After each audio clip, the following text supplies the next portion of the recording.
অনেকদিন পরে নতুন একটি ডিজাইন সেলাই করলাম। ডিজাইনটি সেলাই করতে যেমন সহজ তেমন দেখতেও অনেক বেশি সুন্দর।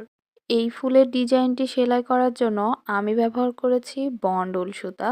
আমি সবসময় চেষ্টা করি সহজ কোনো টিউটোরিয়াল ভিডিও মেক করার জন্য, যাতে করে নতুন যারা সেলাই কাজ শিখতে চান তারাও আমার ভিডিওগুলো দেখে সেলাই কাজটি শিখে ফেলতে পারেন খুবই সহজে।